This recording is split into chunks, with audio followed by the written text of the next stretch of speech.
नमस्कार। आज हम देख रहे हैं असम राज्य आपदा प्रबंधन प्राधिकरण, मतलब एएसडीएमए में निकली एक भर्ती को। हाँ, इसके लिए हमने सरकारी नौकरी रिजल्ट वेबसाइट पर एक लेख देखा था जो 3 नवंबर 2025 का है। ये लेख एएसडीएमए अकाउंटेंट भर्ती 2025 पर है और खास तौर पर Assam integrated river basin management project यानी AIRBMP के लिए। ये प्रोजेक्ट काफी जरूरी है असम के लिए, है ना? नदी बेसिन मैनेजमेंट, बाढ़ नियंत्रण। तो आज कोशिश करेंगे कि इस भर्ती से जुड़ी जो भी काम की बातें हैं वो समझें, खासकर कॉमर्स ग्रेजुएट्स के लिए जो असम में सरकारी मौके देख रहे हैं। तो चलें इसमें थोड़ा और गहराई से बात करते हैं। तो ये भर्ती अकाउंटेंट के पद के लिए एक ही पद है, जैसा हमने कहा, एएसडीएमए के AIRBMP प्रोजेक्ट में। और हाँ, ये पॉइंट जरूर ध्यान में रखना है कि ये कॉन्ट्रैक्ट पर है, परमानेंट नहीं। बिल्कुल। और क्वालिफिकेशन की बात करें तो यहाँ बीकॉम मांगा गया है, कॉमर्स में ग्रेजुएशन, और उसमें भी कम से कम 55% अंक जरूरी हैं। अच्छा, 55%। हाँ, और साथ ही ये भी जरूरी है कि टैली या फिर कोई ERP आधारित अकाउंटिंग सॉफ्टवेयर आता हो, उसमें अच्छी पकड़ हो। मतलब सिर्फ डिग्री से काम नहीं चलेगा, प्रैक्टिकल स्किल भी चाहिए। टैली आजकल वैसे भी बहुत कॉमन है अकाउंटिंग में। हाँ, बिल्कुल। ये दिखाता है कि उन्हें कोई ऐसा चाहिए जो आते ही काम संभाल सके। सही कहा। अच्छा, सैलरी का क्या सीन है, कुछ अंदाजा है? हाँ, रेंज दी हुई है 40,000 रुपए से 50,000 रुपए प्रति माह के बीच। लेकिन इसमें लिखा है कि लोकल टैक्स वगैरह शामिल होंगे और फाइनल अमाउंट जो है वो बातचीत से तय होगा इंटरव्यू के टाइम। ओके, मतलब नेगोशिएशन का स्कोप है। हाँ, और उम्र सीमा? उम्र है 21 से 43 साल के बीच, और जो असम सरकार के नियम है उसके हिसाब से उम्र में छूट भी मिलेगी आरक्षित वर्गों को। ठीक है। एक और जरूरी बात है अनुभव। जिन्होंने पहले सरकारी या किसी डेवलपमेंट सेक्टर के प्रोजेक्ट में काम किया है उनको प्राथमिकता दी जाएगी।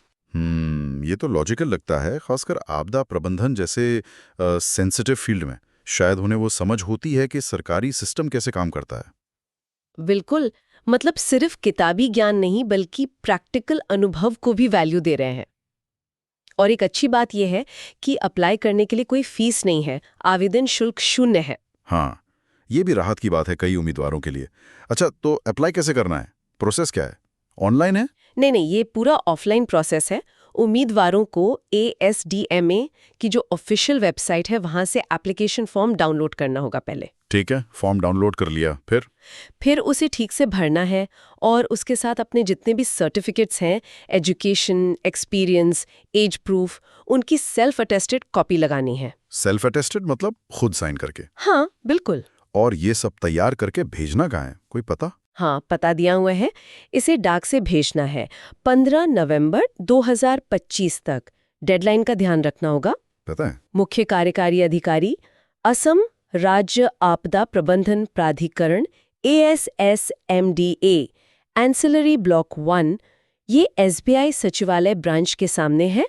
जनता भवन, दिसपुर, गुवाहाटी 781006, असम। ओके, तो पता नोट कर लें। और 15 नवंबर लास्ट डेट है, डाक से भेजना है। जी। अब आते हैं सिलेक्शन प्रोसेस पर।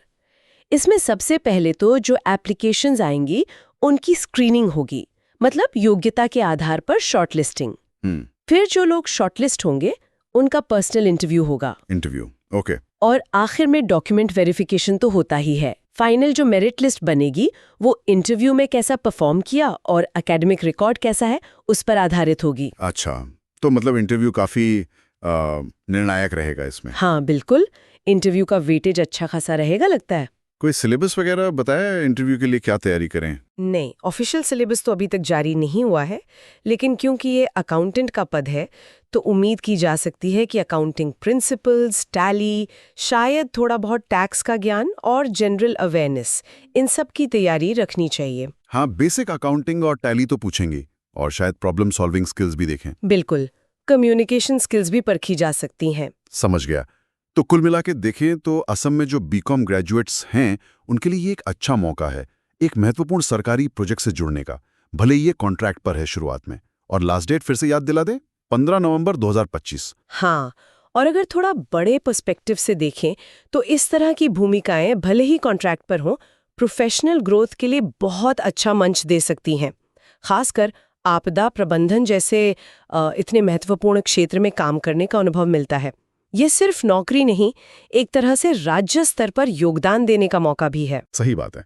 और कई बार ऐसा होता है कि ऐसे प्रोजेक्ट्स में मिला अनुभव आगे चलकर स्थायी सरकारी नौकरियों के लिए भी दरवाजे खोल देता है। बिल्कुल, ये एक अच्छा स्टेपिंग स्टोन साबित हो सकता है। तो इसी नोट पर एक सवाल हम अपने श्रोताओं के लिए छोड़ जाते हैं सोचने के लिए कि किसी खास प्रोजेक्ट से जुड़ी जो ये अनुबंध आधारित भूमिकाएं होती हैं, ये किस तरह से सरकारी क्षेत्र में एक स्थायी करियर बनाने की दिशा में एक महत्वपूर्ण कदम साबित हो सकती हैं। इस पर ज़रूर सोचिएगा।